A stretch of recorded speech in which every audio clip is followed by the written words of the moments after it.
Citadel episode 1 की शुरुआत में हमें इटालियन एल्प से गुजरते हुए एक ट्रेन को दिखाया जाता है, जिसमें हम नाडिया को देखते हैं जो ट्रेन में एक आदमी से टकराती है। लेकिन नाडिया उस आदमी का वॉलेट चुरा लेती है और ये पता चलता है कि उस आदमी का नाम ग्रेगोर है। और नाडिया की बात की जाए तो वो एक सीक्रेट स्पाई एजेंसी सिटाडेल के लिए काम करती है। ग्रेगोर की खबर नाडिया अपने हैंडलर बर्नार्ड ऑरलिक को देती है। बर्नार्ड नाडिया को बताता है कि ग्रेगोर के बैग में हाई क्वालिटी यूरेनियम है और ग्रेगोर इसे खतरनाक लोगों के लिए इसकी नीलामी करने वाला है। नाडिया अपने पर्स में देखती है कि उसके लिए खास खिलौने रखे गए हैं, जैसे कि मेकअप मिरर जो कोई आम मिरर नहीं है। एक परफ्यूम भी है जो असली में एक एक्सप्लोसिव है। तभी वहाँ पर एक और आदमी आता है जो नाडिया के साथ बैठ जाता है। उस आदमी का नाम मेसन केन है और वो भी सिटाडेल के लिए काम करता है। दोनों एक दूसरे के साथ फ्लर्ट करने लगते हैं और अलग अलग भाषाओं में बात करते हैं, कभी इटालियन कभी जर्मन। और देखते हैं कि मेसन एक वेडिंग रिंग पहना हुआ है जिसे वो कहता है कि मैंने ये कवर के लिए पहना है। मेसन इस बात से भी नाराज है कि नाडिया उसे बर्लिन वाले मिशन में छोड़कर चली गई थी। तभी ट्रेन एक टनल से होकर गुजरती है और ग्रेगोर उठकर कहीं चला जाता है। ये देखकर मेसन अपनी सीट से उठता है, लेकिन नाडिया उसे खींचकर उसे किस करने लगती है और कहती है कि वो आदमी अकेला नहीं है, अब भी हम पकड़े जाते हैं। और दोनों निकलते हैं अपने काम पर और जो ग्रेगोर का बैकअप है वो नाडिया के पीछे पीछे चल देता है, लेकिन पीछे से उसे मेसन पकड़ता है और मेसन उसे कहता है कि अब तो तुम समझ गए होगे तुम्हारे साथ होने क्या वाला है। फिर दोनों लड़ना स्टार्ट करते हैं। दोनों के बीच बाथरूम में जबरदस्त फाइट होती है। नाडिया पहुंचती है डाइनिंग एरिया में जहां सभी खाना खाने के लिए बैठे होते हैं और उसकी नजर वहां ग्रेगोर पर पड़ती है।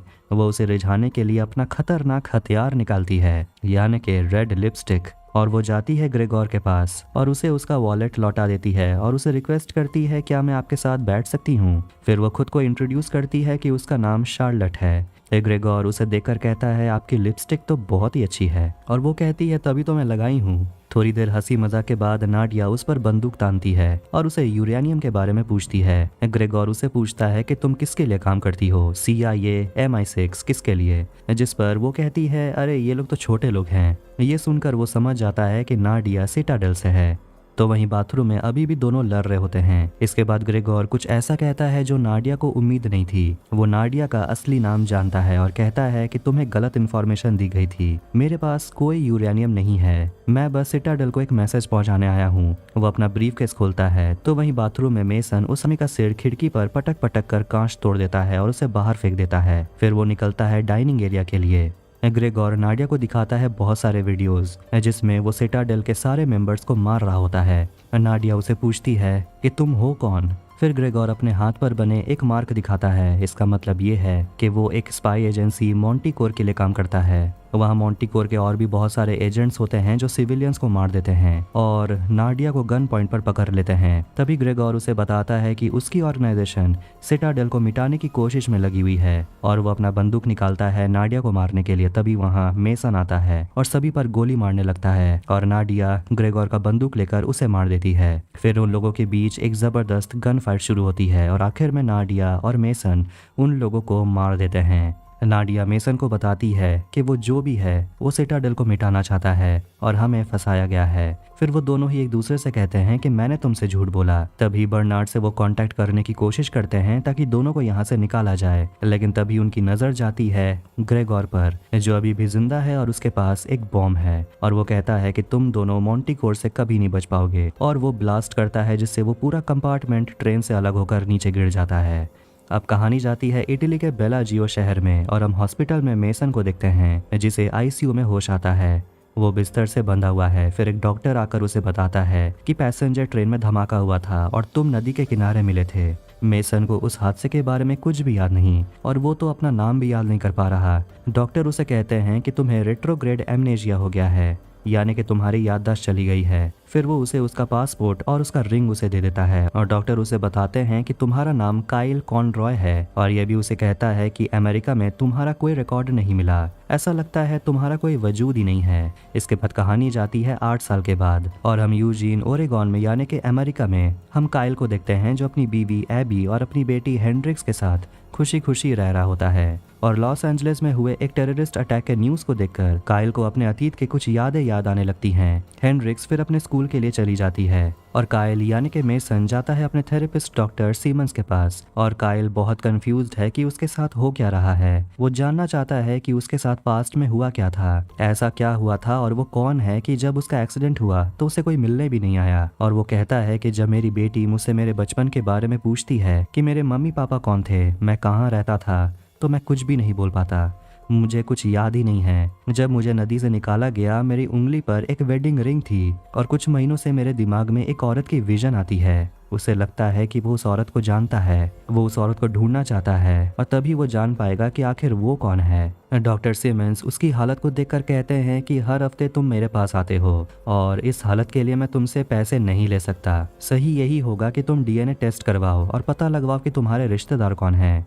वर्जीनिया में हम डालिया आर्चर नाम की एक औरत को देखते हैं जो यूके की एम्बेसडर है और वो सीक्रेटली मॉन्टिकोर के लिए काम करती है। वहाँ सेक्रेटरी हैरोल्ड मिलने के लिए उसे आता है, जिससे वो पूछती है कि 8 साल पहले सिटाडेल खत्म हो गया था और उसके सारे सीक्रेट इन्फॉर्मेशन एक टंगस्टन केस में बंद करके दफन कर दिया गया। और इसमें बहुत कुछ हो सकता है, जैसे कि सीक्रेट लोकेशन, सिटाडेल एजेंट्स के नाम, यहाँ तक के न्यूक्लियर कोड्स भी। और वो कहती है हाल ही में CIA को पता चला है कि सिटाडेल का एक्स केस कहाँ है। सेक्रेटरी हैरोल्ड पूछता है कि आप तो यूके की एम्बेसडर हैं, आपको इस देश के बारे में सीक्रेट जानकर हासिल क्या होगा। जिस पर डालिया उसे कहती है कि इसकी बहुत बड़ी वजह है और वो हैरोल्ड के परिवार को मारने की धमकी देती है और कहती है मेरे लिए पता लगवाओ कि वो एक्स केस कहाँ है। अब स्विट्जरलैंड के ज्यूरिख शहर में हम डाविक नाम के एक आदमी को देखते हैं जो भी मॉन्टिकोर के लिए काम करता है। उसने बहुत सारे एजेंट्स को मारा है। उसे डालिया कॉल करती है और बताती है कि सिटाडेल का एक्स केस हमें मिल गया है। उस केस को मायामी के एक शिपिंग यार्ड में रखा गया है और तुम्हें उसको वहां से निकालना होगा। तुम्हें और तुम्हारे भाई को मिलकर ये काम करना होगा। और डेविड का जुड़वा भाई एंडर्स भी वहीं होता है, जो डालिया की बात सुनता है और कहता है काम हो जाएगा। शिकागो में हम बर्नार्ड ऑरलिक को देखते हैं जिसने 3 लोगों को पकड़ के रखा है। वो मॉन्टिकोर के लिए काम करते हैं और उसके साथ वो एक गेम खेलता है और 2 लोगों को मार देता है। आखिरी बचे एजेंट से बर्नार्ड को पता चलता है कि मॉन्टिकोर के साथ काम करने वाली डालिया सिटाडेल के एक्स केस को ढूंढ रही है, क्योंकि उस केस में न्यूक्लियर कोड्स हैं। काइल ने अपना डीएनए टेस्ट करवाया है और ये बर्नार्ड को पता चल जाता है और अब आखिरी बचे आदमी को भी वो मार देता है। काइल बाथरूम में अपने घाव को देख रहा होता है और याद करने की कोशिश करता है और तभी उसकी बीवी उसे आवाज देती है। जैसे ही दोनों रोमांटिक होने लगते हैं तभी उसे नाडिया की विजन आती है। एबी उसे पूछती है कि क्या हो गया। तभी दूसरे कमरे से उसकी बेटी हेंड्रिक्स आवाज देती है। दोनों उसके कमरे में जाते हैं और हेंड्रिक्स बहुत डरी हुई है क्योंकि उसने बुरा सपना देखा है। काइल अपनी बेटी को भरोसा दिलाता है कि वो उसे कुछ भी नहीं होने देगा। हेंड्रिक्स अपने पापा से पूछती है कि आपके पापा भी क्या आपसे यही कहते थे। काइल कहता है मुझे याद नहीं है। सोते वक्त भी काइल को नाडिया के विजन्स आ रहे होते हैं। फिर वो अपने शेड में जाता है, एक बॉक्स को खोलता है और उसमें उसे उसका पासपोर्ट, एक लाइटर और उसका वेडिंग रिंग मिलता है। एबी उसे कॉल करके कहती है लगता है घर में कोई घुस आया है। काइल दौड़ते हुए घर की तरफ भागता है और दरवाजे का कांच टूटा हुआ होता है। वो घर के फ्रंट डोर के पास आता है जहाँ उसे बर्नार्ड मिलता है। वो काइल और उसकी बीवी बच्चों का नाम जानता है और कहता है जल्दी से गाड़ी में बैठने के लिए। और जैसे ही तीनों गाड़ी में बैठते हैं एक गैस निकलता है जिससे तीनों बेहोश हो जाते हैं और उन तीनों को लेकर बर्नार्ड वहां से चला जाता है। अब हम मायामी में CIA के ब्लैक साइट को देखते हैं। ये एक शिपिंग यार्ड है जहां सिटाडेल का सबसे कीमती केस रखा हुआ है। दाविक और एंडर्स और मॉन्टिकोर के कुछ एजेंट्स वहां आकर उस केस को ढूंढ लेते हैं। एक न्यूज चैनल के कुछ रिपोर्टर्स डालिया का इंटरव्यू लेने के लिए आते हैं, जो सवाल पूछते हैं क्या आप में इतनी ताकत है कि आप दुनिया के सबसे पावरफुल कंट्री को चैलेंज कर पाएं। जिस पर वो कहती है बिल्कुल। लेकिन वो रिपोर्टर जिसका नाम मार्जोरी है वो पूछती है कि ग्रेट ब्रिटेन और कुछ लोग मिलकर दूसरे देशों पर कब्जा कर रहे हैं और कुछ ताकतवर दल बना रहे हैं जिसे कुछ करप्ट पॉलिटिशियन और बिजनेसमैन चला रहे हैं। इस बात से डालिया साफ इनकार करती है और कहती है ग्रेट ब्रिटेन ने ही तो कई युद्ध को होने से रोका है, हमारे ही वजह से पूरी दुनिया में शांति छाई हुई है। जिस पर रिपोर्टर मार्जोरी कहती है लगता है आप दूसरी ही दुनिया से हैं। डालिया कहती है कि अगर हमें ऐसा लगेगा कि हमें दूसरे देश से खतरा है तो हम जरूर लड़ेंगे, चाहे वो दूसरे देश की सरकार हो या कोई ऐसी रिपोर्टर हो जो गलत इन्फॉर्मेशन लेकर अपने दुश्मन देश की साथ दे रही हो। इंटरव्यू होने के बाद मार्जोरी डालिया से कहती है क्या आप ये बोलने की कोशिश कर रही हैं कि मैं रशिया का सपोर्ट करती हूँ। जिस पर डालिया कहती है मैंने तो रशिया का नाम लिया भी नहीं। डालिया की असिस्टेंट बताती है कि डाविक और उसके लोगों को सिटाडेल का एक्स फाइल मिल गया है और वो केस को डिकोड करने के लिए न्यूयॉर्क जा रहे हैं। बर्नार्ड काइल और उसके परिवार को लेकर अपने अड्डे पर आता है और मिलाता है अपनी एक्स वाइफ जो प्रेजेंट में रहती है अपनी वाइफ सैंड्रा के साथ। बर्नार्ड काइल और एबी से कहता है कि तुम्हारी बेटी सेफ है, शुक्र करो कि मॉन्टिकोर के आने से पहले मैं वहां पहुंच गया। बर्नार्ड उसे कहता है कि मैं तुम्हारी मदद करूंगा पता लगाने में कि 8 साल पहले काइल के साथ क्या हुआ था। वो काइल से पूछता है तुम जानना चाहते हो ना कि तुम हो कौन? जवाब तुम्हें यहाँ मिलेगा। और वो उसे भरोसा दिलाने के लिए उसे अपना और मेसन यानी कि काइल का तस्वीर दिखाता है, ये बताने के लिए कि वो दोनों दोस्त हैं। काइल अपना नाम मेसन सुनकर चौंक जाता है और वो उसे एक वीडियो दिखाता है और तब जाकर काइल को पता चलता है कि वो एक स्पाई था। और तब जाकर उसे समझ आता है कि उसे अपने बारे में कोई इन्फॉर्मेशन क्यों नहीं मिला, क्योंकि काइल कॉनरॉय नाम का कोई है ही नहीं। बर्नार्ड से पूछता है कि मैं किसके लिए काम करता था। CIA स्पेशल फोर्स, जिस पर बर्नार्ड बताता है कि तुम ऐसे एजेंसी के लिए काम करते थे जिसका कोई वजूद ही नहीं था, तुम सिटाडेल के लिए काम करते थे। बर्नार्ड बताता है कि सिटाडेल के आने से पहले स्पाई एजेंसी के बीच जंग शुरू हो गई थी।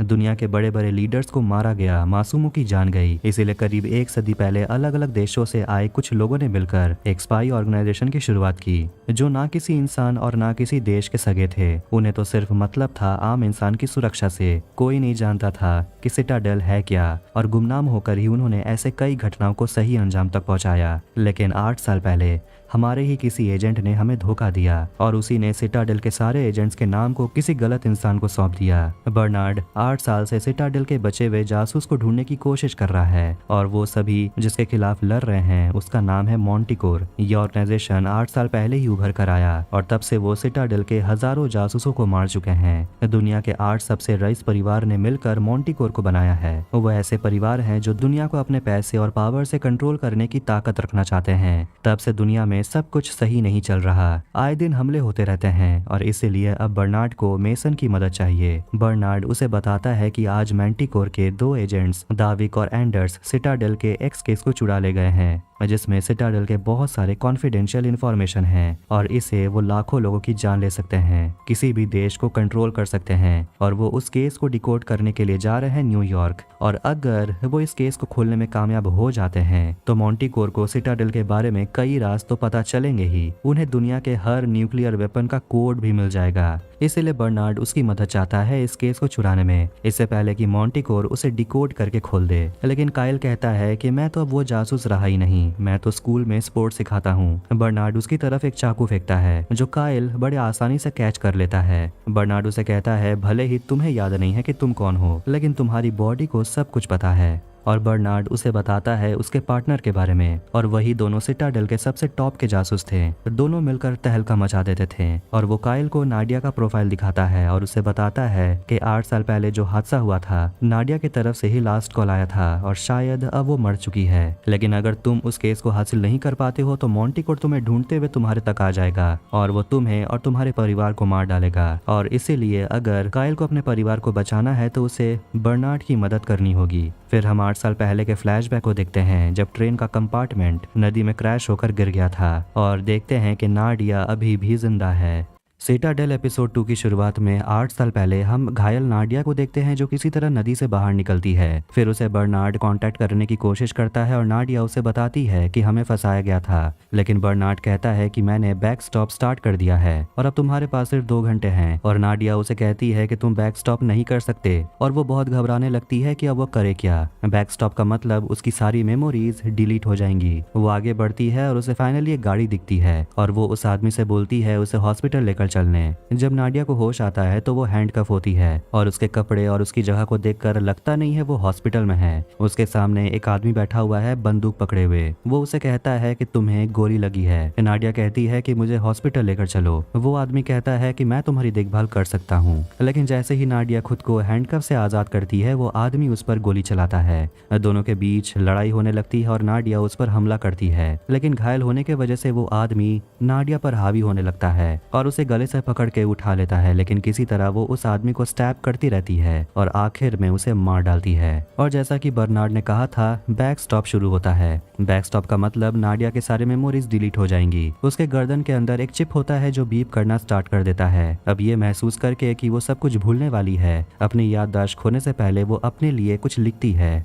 गो टू वैलेंसिया, और वो बेहोश हो जाती है। और कुछ घंटों के बाद जब उसे होश आता है वो अपने घावों को देखती है और जो उसने लिखा है उसे पढ़ती है। उसे समझ नहीं आता कि आखिर ये सब हुआ कैसे, और वो अपने पीछे मरे हुए आदमी को देखती है और डर जाती है। फिर नाडिया को टेबल पर गाड़ी की चाबी और उसे अपना पासपोर्ट मिलता है जिसमें उसका नाम शार्लट लिखा हुआ है। वो गाड़ी लेकर वहां से चली जाती है। इसके बाद कहानी जाती है 8 साल के बाद वायोमिंग शहर में। शहर से दूर पहाड़ के ऊपर बर्नार्ड के अड्डे में एबी को विश्वास नहीं होता कि उसका पति एक स्पाई है, क्योंकि वो तो कॉकरोच को मारने से भी डरता है। लेकिन काइल अपनी पत्नी से कहता है कि मुझे ऐसा नहीं लगता, जरा तुम भी सोचो कि एक्सीडेंट के बाद मुझसे कोई मिलने क्यों नहीं आया, और मेरे शरीर में घाव का मतलब क्या हो सकता है। बर्नार्ड एबी को सब कुछ बताना चाहता है, लेकिन जो उसे मना करती है और कहती है अगर तुमने ऐसा किया तो मैं सबको बता दूंगी कि तुमने क्या किया है। काइल अपनी पत्नी से कहता है कि मुझे बस उस केस को ढूंढना होगा जिसके बाद मैं तुम दोनों के साथ वापस अपने घर लौट आऊंगा। दोनों गले लगते हैं और बर्नार्ड काइल को बुलाता है। जाने से पहले काइल अपनी बेटी को गले लगाता है और अपनी पत्नी से भी वादा करता है कि वो जरूर लौटेगा। इसके बाद काइल और बर्नार्ड वहां से एक साथ निकल जाते हैं और वो दोनों पहुंचते हैं न्यूयॉर्क एक बिल्डिंग के बाहर, जहां बर्नार्ड बताता है कि इस बिल्डिंग के टॉप फ्लोर पर मैंटिकोर का सीक्रेट लैब है और सिटाडेल का एक्स फाइल उसी लैब में होगा।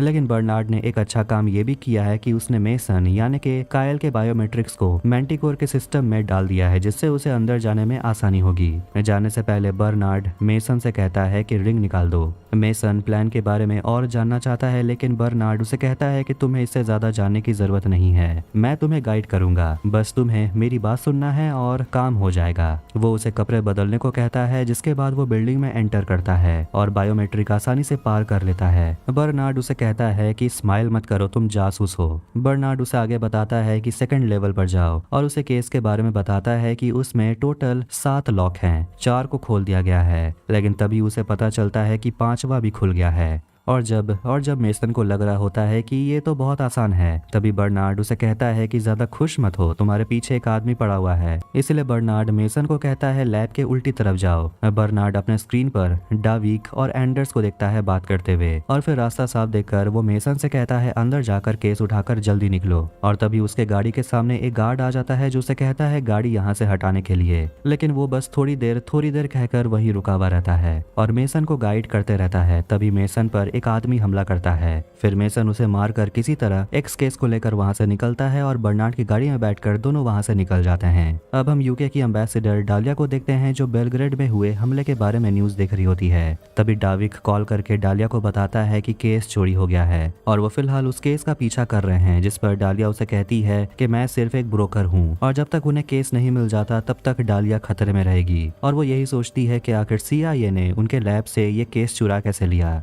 तब डाविक कहता है कि ये CIA नहीं था, वो मेसन था, मैंने देखा है उसे। ये सुनकर डालिया को विश्वास नहीं होता, वो सोच रही थी कि वो मर गया होगा और वो कहती है कि मुझे केस के साथ मेसन भी चाहिए। मेसन अपनी गाड़ी में उस केस को खोलता है और कहता है एजेंट्स को ढूंढने के लिए, और अगर सिटाडेल के कोई भी एजेंट्स अगर जिंदा होंगे तो इस केस से उन्हें ढूंढा जा सकता है। अब काम होने के बाद मेसन जल्दी से अपने परिवार के पास वापस जाना चाहता है, लेकिन मैंटिकोर के लोग उनका पीछा कर रहे होते हैं। इसलिए बर्नार्ड कहता है कि हम वापस नहीं जा रहे हैं क्योंकि वो लोग तुम्हें पहचान चुके हैं और मैंटिकोर अब तुम्हारे पीछे आएंगे तुम्हें किसी भी तरह खत्म करने के लिए, और इसीलिए हम वापस नहीं जा सकते, नहीं तो तुम्हारे परिवार को खतरा हो सकता है। और बर्नार्ड के हिसाब से ये केस चुराना तो कुछ भी नहीं है, मैंटिकोर बहुत बड़ा कुछ प्लान कर रहे हैं। और मेसन उसे पूछता है कि तुम्हारा प्लान क्या है, तो बर्नार्ड कहता है फिलहाल कोई प्लान नहीं है। और वो मेसन से कहता है कि अगर तुम्हें अपनी यादें वापस चाहिए तो वो तुम्हें इस केस से ही मिलेगा। तुम्हारी गर्दन के अंदर एक चिप है और तुम्हारी यादें उसमें स्टोर रहती हैं, जिसे सिटाडेल के सर्वर में अपलोड कर दिया जाता है। और उसे एक वायल देखने को बोलता है जिसमें उसका नाम लिखा हुआ है, जिसमें उसकी यादें हैं। आखिरकार मैंटिकोर रास्ते में उनकी गाड़ी को ढूंढ लेते हैं। मेसन से कहता है कि तुम्हें बस इसे अपने गले में इंजेक्ट करना है और तुम काइल से मेसन बन जाओगे। और तभी उन पर मैंटिकोर हमला करने लगते हैं और एक गोली बर्नार्ड को लगती है और वो वही मर जाता है। डाविक शूट करना जारी रखता है और इसीलिए मेसन को बाहर आकर उनसे लड़ना पड़ता है। वो किसी तरह केस लेकर एक सिविलियन की गाड़ी में बैठता है और वहां से निकल जाता है। तो वहीं फायरिंग होने की वजह से वहां एक पुलिस आती है और डाविक को हथियार नीचे करने को बोलती है, लेकिन वो पुलिस को भी मार देता है। और वो जाता है बर्नार्ड के बॉडी के पास उसे चेक करने के लिए और देखता है वो मर गया है।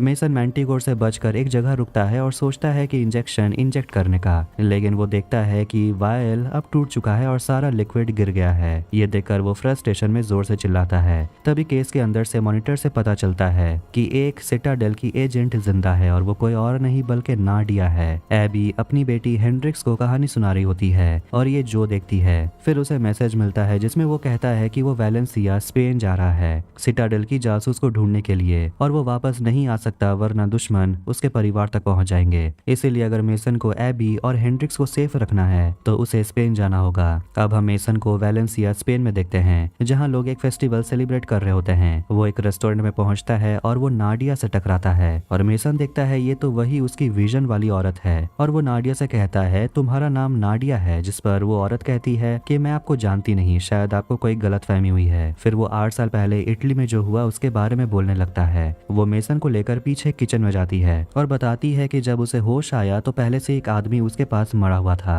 और मैंने उसे नहीं मारा। मेसन को समझ नहीं आता कि आखिर वो बोल क्या रही है और उसे कहता है मैं पुलिस नहीं हूँ, जिस पर नाडिया से पूछती है तो तुम हो कौन? मेसन कहता है मैं एक जासूस हूँ, मेरा नाम मेसन है। ये सुनकर नाडिया घबराने लगती है और कहती है कि तुम मेरे रास्ते से हट जाओ, लेकिन मेसन उसे याद दिलाने लगता है सिटाडेल के बारे में, एक्स केस के बारे में। वो बर्नार्ड का नाम लेता है लेकिन नाडिया कुछ भी सुनने को तैयार नहीं है, इसलिए उसे याद दिलाने के लिए वो उस पर चाकू फेंकता है ये सोचकर कि वो कैच कर लेगी, लेकिन वो नहीं करती और वो खुद को बचाने के लिए एक चाकू उठा लेती है और कहती है मेरे नजदीक मत आना। लेकिन मेसन उसके नजदीक जाता है और उसके चेहरे को स्कैन करके केस को खोलता है और अंदर स्क्रीन पर नाडिया का तस्वीर उसे दिखाता है, जिसे देखकर नाडिया को यकीन नहीं होता कि वो एक स्पाई थी। डाविक मेसन को फॉलो करते हुए रेस्टोरेंट तक पहुंच जाता है तो वहीं किचन में मेसन नाडिया से कहता है कि जिस इंजेक्शन में तुम्हारा नाम लिखा हुआ है उसे अपने गर्दन पर इंजेक्ट करो, तुम्हें सब कुछ याद आ जाएगा। और वो नाडिया से पूछता है कि तुम्हें कभी ऐसा नहीं लगा कि तुम्हें यहाँ नहीं कहीं और होना चाहिए, तुम मुझे नहीं पहचानती? तभी उन पर फायरिंग होने लगती है और मैंटिकोर का एक आदमी आता है केस लेने के लिए, लेकिन नाडिया एक पेन से उस पर हमला करती है और उसे मार देती है और कहती है कि मैंने तुम्हें देखा है सपने में। फिर दोनों एक साथ निकलते हैं लेकिन दाविक उन पर हमला करता है, लेकिन नाडिया पीछे से उस पर पेट पर चाकू दे मारती है। उसे सिर पर मारना चाहिए था, लेकिन फिर नाडिया को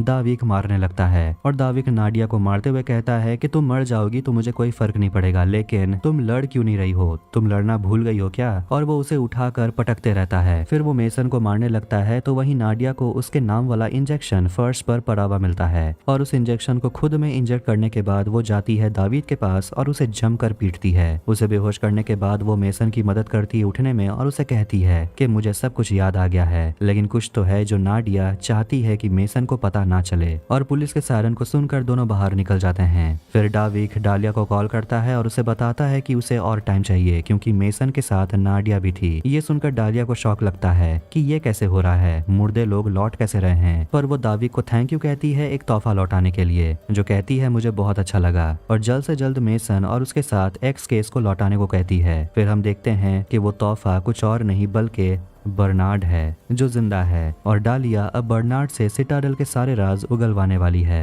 सिटाडेल एपिसोड 3 की शुरुआत में हम बर्नार्ड को देखते हैं जिसे डालिया के लोग यानी कि मैंटिकोर बहुत टॉर्चर कर रहे होते हैं। कसेरे स्पेन में हम देखते हैं नाडिया और मेसन को जो पहुंचते हैं सिटाडेल के सेफ हाउस में और नाडिया उसे बता रही होती है कि सिटाडेल के एक्स केस में डाविक ने ट्रैकर लगा दिया था, लेकिन नाडिया ने उसे डिसेबल कर दिया है। दोनों घायल होकर सेफ हाउस पहुंचते हैं और मेसन को अभी भी सब कुछ साफ साफ याद नहीं है। वो नाडिया से पूछता है क्या हम पहले यहाँ कभी आ चुके हैं, जिस पर नाडिया कहती है 1-2 बार। मेसन उसे पूछता है क्या हम दोनों के बीच कुछ था, क्या मैं तुम पर भरोसा कर सकता हूँ, जिस पर वो उसे कहती है हम दोनों के बीच कुछ खास नहीं था और हाँ तुम मुझ पर भरोसा कर सकते हो। इसके बाद दोनों घर में जाते हैं और नाडिया मेसन के कंधे से बुलेट निकालती है। नाडिया मेसन से पूछती है उसकी बीवी के बारे में, जिस पर वो बताता है उसका नाम एबी है और 8 साल पहले ही उसने शादी कर ली।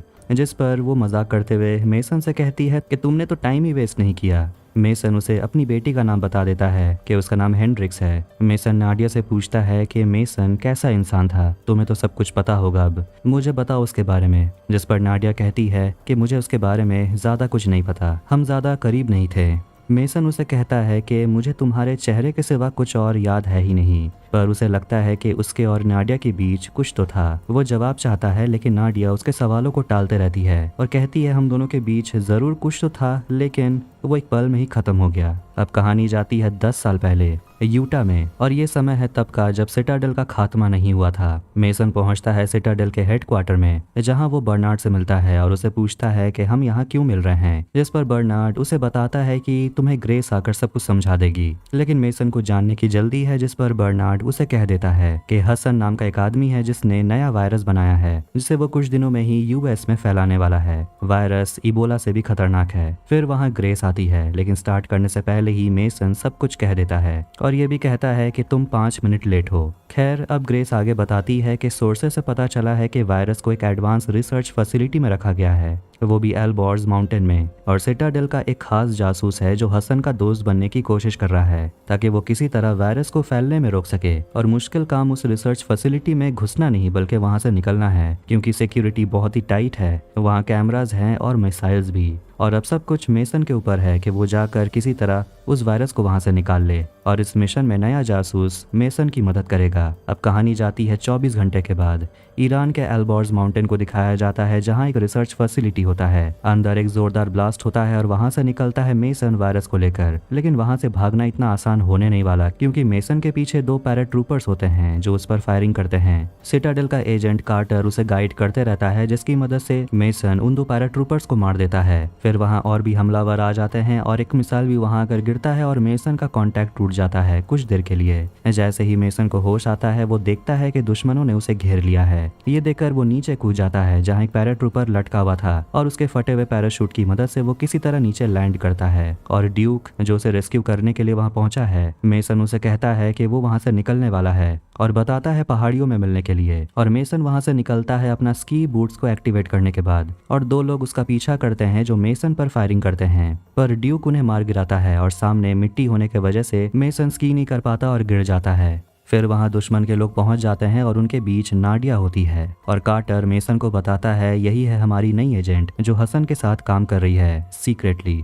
नाडिया मेसन को गन पॉइंट पर पकड़ लेती है और फिर अपने ही लोगों पर हमला करने लगती है। मेसन भी उसका साथ देता है, लेकिन कार्टर मेसन से कहता है कि तुम्हारी हालत फिलहाल बहुत खराब है, इंटरनल ब्लीडिंग हो रही है, तुम्हारे फेफड़े में खून भर गया है, ऑक्सीजन लेवल्स कम है। उन सभी को मारने के बाद कार्टर नाडिया से कहता है 3 किलोमीटर दूर तुम्हारा एक्सट्रैक्शन पॉइंट है, फटाफट वहाँ पहुँचने की कोशिश करो। और नाडिया मेसन को लेकर वहाँ से निकलती है जहाँ एक हेलीकॉप्टर उनका इंतजार कर रहा होता है, और जैसे ही दुश्मन के लोग वहाँ पहुँचते हैं दोनों वहाँ से निकलने में कामयाब होते हैं। अब सिटाडेल के हेडक्वार्टर में दोनों एक दूसरे से मिलते हैं और एक दूसरे को इंट्रोड्यूस करते हैं, और नाडिया सिटाडेल में नहीं है इसीलिए मेसन उसकी टांग खींचने लगता है, लेकिन नाडिया भी उसे सही जवाब देती है और वो अपने बारे में बताती है कि वो किसी देश के सीक्रेट एजेंसी से नहीं है, उसकी माँ सिटाडेल के लिए काम करती थी और इसीलिए वो भी सिटाडेल के लिए काम करने लगी है, और शुरू से ही दोनों एक दूसरे से अट्रैक्टेड होने लगते हैं। फिर हम उन दोनों को पेरिस में देखते हैं जहां वो दोनों इंटीमेट होने लगते हैं। दोनों एक दूसरे से पूछते हैं क्या मैं तुम पर भरोसा कर सकता हूं, जिस पर दोनों ही हाँ कहते हैं। अब कहानी आती है प्रेजेंट समय में और हम सिटाडेल के सेफ हाउस को देखते हैं और नाडिया किसी अननोन इंसान से बात कर रही होती है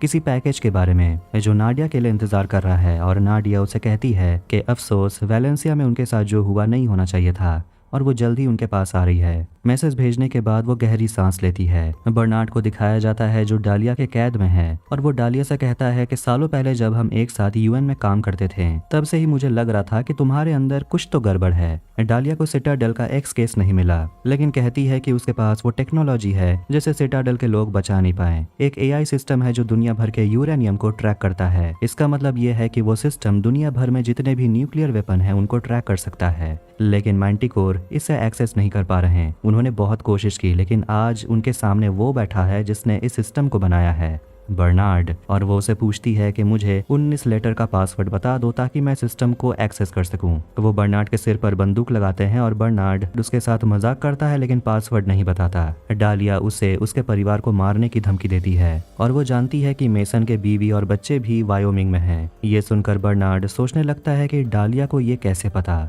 फिर वायोमिंग में हम मेसन की बेटी हेंड्रिक्स को देखते हैं जो बर्नार्ड की बेटी वैलेरिया से मिलती है। दोनों एक चाकू को लेकर बात करते हैं और घुलते मिलते हैं। जो एबी से पूछती है कि तुम और कायल कैसे मिले, जिस पर वो बताती है कि 9 साल पहले मेरे साथ एक बहुत बड़ा हादसा हुआ था, मेरी याददाश्त चली गई थी और मैंने थेरेपी लेना शुरू किया और वहीं वो कायल से मिली। बर्नार्ड डालिया से कहता है कि वायोमिंग में मेरा कोई नहीं है, लेकिन डालिया उसकी झूठ को पकड़ लेती है और कहती है कि जब तुम न्यूयॉर्क आए थे तो हमने तुम्हें बैक ट्रैक किया ये पता लगाने के लिए कि तुम कहां से आए थे, और भूलो मत कि हमारे पास सैटेलाइट्स का एक्सेस है और वो जल्द ही जो को ढूंढ लेंगे, जिस पर वो कहता है कि जो मेरी एक्स वाइफ है। डालिया उसे कहती है कि भले ही तुम लोग सिटाडेल के लिए काम करते हो, लेकिन ये मत भूलना कि जासूस साधु नहीं होते। तुम सभी अंधे हो चुके हो और तुम सभी सिटाडेल के भयानक सच को अभी तक नहीं जानते। और वो अपने हाथ पर घाव को दिखाती है और वो कहती है कि तुम्हारे पार्टनर के साथ भी ऐसा ही हुआ था, जिसका नाम कार्टर है। मैंटिकोर के लोगों ने उसे पकड़ लिया था और वो अब मैंटिकोर के लिए काम करता है। बर्नार्ड पूछता है कि तुम लोगों ने कार्टर के साथ क्या किया। तभी वहाँ डॉक्टर कार्वो आता है। उसके ब्रीफकेस में ब्लेड, कैंची जैसे धार चीज होते हैं और अब पता चलता है बर्नार्ड को कि कार्टर के साथ क्या हुआ होगा। बर्नार्ड के दांत को निकाल लिया जाता है, लेकिन अभी बर्नार्ड कुछ भी बताने से मना करता है। इस पर डालिया उसे कहती है कि हमारे पास एक और तरीका है, हम तुम्हारी खोपड़ी को काट कर तुम्हारे ब्रेन से तुम्हारी मेमोरी को निकाल सकते हैं। एंडर्स के पास ये काम करने का एक डिवाइस है। एंडर्स अंदर आता है और वह बर्नार्ड से पहले बात करता है और एंडर्स उसे कहता है कि मैंने तुम्हारे थ्योरीज को पढ़ा है, मैं तुम्हारा फैन हूँ। और उसे पूछता है तुम्हारे दोस्त मेसन कैसा है। एंडर्स उसे बताने लगता है कि तुम्हें पता भी है कि मेरे कितने दोस्त मारे जा चुके हैं। इसके बाद वो एक ड्रिल निकालता है बर्नार्ड के खोपड़ी को छेद करने के लिए। तभी बर्नार्ड उसे बताता है कि तुम्हारी दोस्त ब्रियल जिंदा है, तुम उससे प्यार करते हो ना, उससे मिलना नहीं चाहते। एंडर्स को उसकी बातों पर विश्वास नहीं होता और झूठ बोलने पर वो उसे मारने की धमकी देता है, लेकिन बर्नार्ड कहता है यकीन नहीं है तो मेरा फोन लाकर मुझे दो, मैं दिखाता हूँ अभी। सेफ हाउस में मेसन अपनी पत्नी से बात कर रहा होता है और उसे बताता है कि मुझे वो जासूस मिल गई, उसका नाम नाडिया है। ये सुनकर एबी खुश तो होती है, साथ साथ वो इनसिक्योर भी है कि उसका पति किसी दूसरी औरत के साथ है। और वो बहुत से सवाल पूछती है, क्या उस औरत ने बताया कि तुम पहले क्या थे, तुम दोनों पहले एक दूसरे को जानते थे। जिस पर मेसन कहता है ऐसा लगता तो नहीं है और उसे भरोसा दिलाता है कि ये सब जल्दी खत्म हो जाएगा और मैं घर आ जाऊंगा। नाडिया पीछे ही खड़ी होती है और वो मेसन से कहती है कि एयरपोर्ट जाकर वापस अमेरिका चले जाओ और उसे कैश दे देती है। पर मेसन कहीं जाना नहीं चाहता और नाडिया उसे कहती है कि मैंटिकोर के लोग हमारे बारे में जानते हैं और उन्होंने बर्नार्ड को मार दिया है, इसीलिए तुम्हें अपने परिवार के पास वापस जाना होगा। लेकिन मेसन कहता है वापस जाकर वो अपने परिवार को खतरे में नहीं डालना चाहता और वो उसकी मदद करेगा और चाहता है बदले में नाडिया उसकी मदद करे, उसे ट्रेन करे, उसे याद दिलाए कि मेसन कौन था और वो उसे बताता है रेड लाइट्स के बारे में। फिर नाडिया वापस आती है और केस खोलकर स्क्रीन पर देखती है रेड लाइट्स जल रहे होते हैं। नाडिया बताती है कि ये एक तरह का मैसेज है, सिटाडेल के एजेंट हमसे मदद मांग रहे हैं। उन्हें कार्टर का मैसेज मिलता है जो सिटाडेल के लोगों से मदद मांग रहा है। नाडिया उसके आखिरी लोकेशन को ट्रैक करती है और देखती है वो मोरक्को के फैज शहर में है और ये लोकेशन एक तरह का ब्लैक साइट है जहां नाडिया को 2 हफ्तों के लिए टॉर्चर किया गया था जब वो अंडर कवर थी। ये सुनकर मेसन को हैरानी होती है और नाडिया आगे बताती है कि इस ब्लैक साइट को बॉल्डविनो बास्टा नाम का डॉन चलाता है और नाडिया को यकीन है कि यह ब्लैक साइट मैंटिकोर का ही है और वहाँ वो कार्टर को टॉर्चर कर रहे हैं सिटाडेल एक्स केस का पता लगाने के लिए। नाडिया को कार्टर को वहाँ से निकालने का रास्ता पता है, लेकिन उसके लिए उन्हें बाल्डविनो से मिलना होगा ताकि नाडिया उसके फोन से सारे पासवर्ड हैक करके निकाल सके। लेकिन प्रॉब्लम ये है कि नाडिया ने बाल्डविनो के भाई को मारा है और इसीलिए वो उसे खास पसंद नहीं करता, लेकिन मेसन ये काम कर सकता है। आखिर में दोनों मोरक्को पहुंचते हैं और मेसन बाल्डविनो से मिलता है और वो उसे पहचानता है और नाडिया उसे समझाती है कि लाइटर में एक ट्रांसमीटर है, उसे नजदीक ही रखना ताकि मैं उसके फोन से डाटा डाउनलोड कर सकूं। बाल्डविनो और मेसन एक दूसरे से बात कर रहे होते हैं और डॉन उसे पूछता है कि तुम तो मर चुके थे, तुम वापस क्यों आए हो। नाडिया उसे कहती है बढ़ा चढ़ाकर बात करो। मेसन उसे कहता है कि मुझे तुम्हारे आर्मी चीफ के ऑफिस में घुसना है, जिस पर डॉन का बेटा क्रिस्टियानो हंसने लगता है। मेसन बाल्डविनो से कहता है कि मैं तुम्हें मैंटिकोर से आजाद करवा सकता हूँ, जिस पर बाल्डविनो कहता है कि सच कहूँ तो वो हर जगह छाए हुए हैं और अगर मैं तुम्हें मारकर उन्हें सौंप दूं तो मुझे करोड़ों का इनाम मिलेगा। डॉन मेसन से उसकी गर्लफ्रेंड यानी कि नाडिया के बारे में पूछता है कि वो आखिरी बार इटली में देखी गई थी, उसके साथ क्या हुआ, और मेसन झूठ कहता है कि वो मर गई है। नाडिया इन्फॉर्म करती है कि काम हो चुका है, वहाँ से जल्दी निकलो। बाल्डविनो मेसन से कहने लगता है कि तुम्हें तो पता ही होगा कि नाडिया ने ही सिटाडेल को खतरे में डाला था और उसके वजह से तुम पर हमला हुआ था। सिटाडेल का नामो निशान मिट गया नाडिया की वजह से। वो साफ साफ बता देता है कि तुम्हारी गर्लफ्रेंड नाडिया ही मैंटिकोर की जासूस थी और वो सिटाडेल में काम कर रही थी। नाडिया ये सब सुन रही होती है और ये सब सुनकर मेसन भी शॉक में है। क्रिस्टियानो मेसन का मजाक उड़ाता है और जैसे वो उसके करीब जाता है मेसन उसका गन ले लेता है और क्रिस्टियानो पर पॉइंट करता है। ये देखकर अपने बेटे को बचाने के लिए बाल्डविनो अपने लोगों से कहता है बंदूक नीचे करने के लिए और मेसन फटाफट फटाफट वहाँ से निकल जाता है। रास्ते में मेसन नाडिया से पूछता है कि तुमने मुझसे क्या छुपाया है, जिस पर नाडिया कह देती है कि उसने जो भी कहा वो सब झूठ है। मेसन को याद आता है कि बर्नार्ड ने भी कहा था कि सिटाडेल में कोई गद्दार है, लेकिन उसे पता नहीं चला कौन है। कहीं वो तुम तो नहीं थी। नाडिया कहती है कि अगर मैं मैंटिकोर के लिए काम करती तो मैं एक सिटाडेल एजेंट को बचाने के लिए यहाँ क्यों आती और तुम्हें जिंदा क्यों रखती। मेसन समझना चाहता है कि उसके और नाडिया के बीच 8 साल पहले क्या हुआ था, लेकिन नाडिया इस पर कुछ नहीं कहती। वो बस इतना ही बोलती है कि फिलहाल के लिए मैंटिकोर हम दोनों को ढूंढ रहे हैं, या तो तू मेरा साथ दे सकते हो या फिर तुम भाड़ में जाओ। एंडर्स अगली सुबह बर्नार्ड को उसका फोन दे देता है और बर्नार्ड उसे एबी की तस्वीर दिखाता है और उसे पूछता है यही तुम्हारी गर्लफ्रेंड ब्रियल है। एंडर्स को यह देखकर विश्वास नहीं होता। बर्नार्ड आगे बताता है कि इसका नाम एबी है और वो फिलहाल मेसन की पत्नी है, चाहो तो मैं तुम्हें उसे मिलवा सकता हूँ। ये सब सुनकर एंडर्स हक्का बक्का रह जाता है। बर्नार्ड उसे कहता है कि तुम्हें सच जानना है तो तुम्हें मुझे यहाँ से निकालना होगा, क्योंकि तुम्हें अब तक जो कुछ भी पता है वो सब झूठ है। सिटाडेल एपिसोड 4 की शुरुआत में नाडिया और मेसन मोरक्को के मैंटिकोर ब्लैक साइट पर जाते हैं अपने एजेंट कार्टर को बचाने के लिए। एक गार्ड को मारने के बाद वो धीरे धीरे अंदर जाते हैं और कई लोगों से लड़ते हैं जो मैंटिकोर के लिए काम करते हैं। नाडिया मैंटिकोर के गार्ड से हैंड टू हैंड फाइट करती है और सभी को आखिर में मार डालती है। फिर दोनों एक कमरे में जाने के लिए तैयार होते हैं और अंदर उन्हें कार्टर मिल जाता है जो बहुत डरा हुआ लग रहा था और वो उनके साथ जाना नहीं चाहता और कहता है मेरे साथ जो भी हुआ वो तुम लोग के वजह से ही हुआ। ये सुनकर मेसन थोड़ा चौंक जाता है। इसके बाद कहानी जाती है 10 साल पहले पेरिस में। नाडिया और मेसन एक दूसरे से बात कर रहे होते हैं एक दूसरे के रिलेशनशिप के बारे में और अब वो दोनों इंटीमेट भी हो चुके हैं, जिस पर नाडिया उसे कहती है कि तुम ज्यादा उड़ो मत क्योंकि मैं पहले भी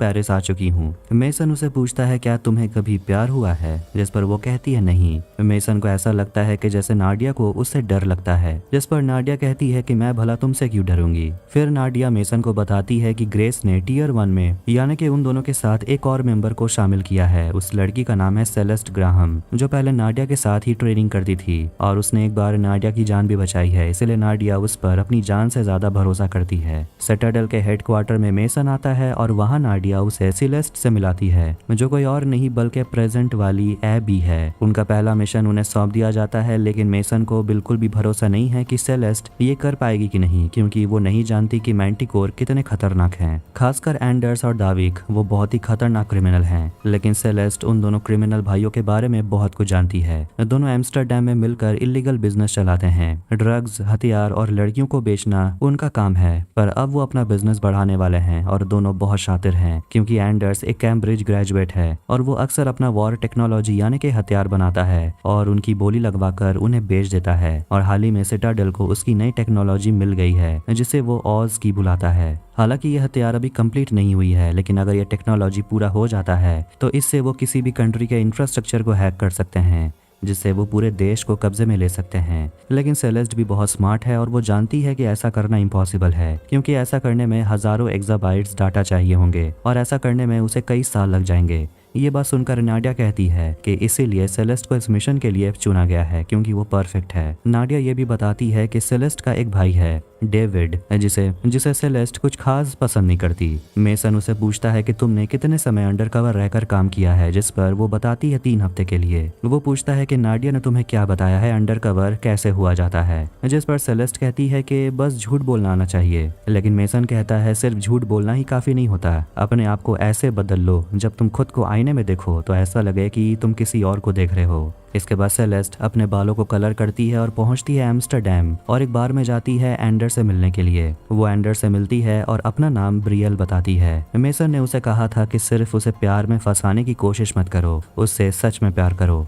अब अंडरकवर रहे 19 दिन हो गए हैं, उन सब का प्लान काम कर रहा है, दोनों अब रिलेशनशिप में हैं और मेसन ने उसे कहा था कि अंडरकवर में रहकर तुम झूठ नहीं बोल सकती। एंडर्स और डाविक जैसे लोगों को भनक लग जाएगी और वो तुम्हें जिंदा दफना देंगे, इसलिए जो भी कहोगी उस बात पर पहले तुम्हें यकीन होना चाहिए। सेलेस्ट का काम है ऑस्की के बारे में सब कुछ पता लगाना, चाहे जैसे भी हो, इसीलिए वो एंडर्स के बहुत करीब जाने की कोशिश करती है। एक रात वो एंडर्स से पूछती है कि आखिर तुम बना क्या रहे हो, जिस पर एंडर्स उसे कुछ खास बताता नहीं। मेसन ने सेलेस्ट से कहा था कि अगर मिशन में अंडरकवर रहने की वजह से वो भूल जाती है कि वो कौन है तो मेसन उसे याद दिलाएगा, उसे फोन करेगा। नाडिया और मेसन लंदन पहुंचते हैं जहां दोनों इंटीमेट होने लगते हैं और अब मेसन टेंशन में आने लगता है क्योंकि सेलेस्ट फोन नहीं उठा रही। 132 दिन हो चुके हैं और कई दिनों से वो फोन नहीं उठा रही, इसलिए मेसन जाकर देखना चाहता है। लेकिन नाडिया कहती है कि वहाँ जाना खतरनाक होगा और वैसे भी कोई ना कोई रीजन तो जरूर होगा, वो खुद को संभाल लेगी। मेसन कहता है कि कार्टर ने बताया कि कुछ तो गड़बड़ी हुई है, इसीलिए मुझे टेंशन हो रही है। और वो बताता है कि सेलेस्ट का भाई डेविड के बारे में, जिसे जुए खेलने की लत है और उस पर लाखों की उधारी है, और हो सकता है कि सेलेस्ट अपने जुड़वा भाई को बचाने के लिए सिटाडेल को ऑज की ना देकर उसे बेच देगी अपने फायदे के लिए, ताकि उस पैसों से वो अपनी भाई की जान बचा पाए। नाडिया कहती है कि तुम ज्यादा ही कुछ सोच रहे हो, ऐसा कुछ नहीं होने वाला। लेकिन मेसन को इस बात की चिंता है कि अब एंडर्स अपने टेक्नोलॉजी को रेडी करने वाला है, क्योंकि उसे एक बायर मिल गया है। सेलेस्ट खुद को आईने में देखती है, जिसके बाद वो एंडर्स के लैब में चली जाती है और ऑज की को एक नकली डिवाइस से रिप्लेस कर देती है और असली वाला अपने पास रख लेती है। लेकिन डाविक उसे देख लेता है और उसे मारता है और उसे कहता है कि एंडर्स अब तुम्हें बहुत मिस करेगा, क्योंकि अब उसे वो मारने वाला है। इसके बाद दोनों में फाइट शुरू हो जाती है और उस बिल्डिंग में सिटाडेल की एक टीम एंटर करती है और सेलेस्ट किसी तरह डाविक को बेहोश कर देती है और हेडक्वार्टर में कार्टर अपडेट देता है कि टीम के बहुत लोग मारे गए हैं और राहत की बात यह है कि सेलेस्ट जिंदा है। एंडर्स पकड़ा गया, लेकिन डाविक भाग गया है और ऑज की उन्हें नहीं मिला। ये सुनकर मेसन बहुत गुस्सा होता है। फिर उसे एक मैसेज आता है जिसमें लिखा हुआ था कि उसे केस मिल गया है और मेसन उसे रिप्लाई करता है कि इसके बारे में किसी को पता नहीं चलनी चाहिए। अब पूरी टीम आखिरकार सिटाडेल हेडक्वार्टर पहुंचती है और मेडिकल टीम को तैयार किया जाता है। ग्रेस मेसन से कहती है कि पता लगाओ डाविज और वो ऑज की कहाँ है, और जब नाडिया कहती है कि वो भी इंट्रोगेशन के लिए जाना चाहती है तो मेसन उसे मना कर देता है और वो अंदर जाता है सेलेस्ट को इंट्रोगेट करने के लिए। नाडिया और ग्रेस उन दोनों को बाहर से देखते हैं और मेसन सेलेस्ट का हाथ खोल देता है और उसे पूछता है कि ऑज की कहाँ है, जिस पर वो कहती है कि वो मेरे बैग में ही था,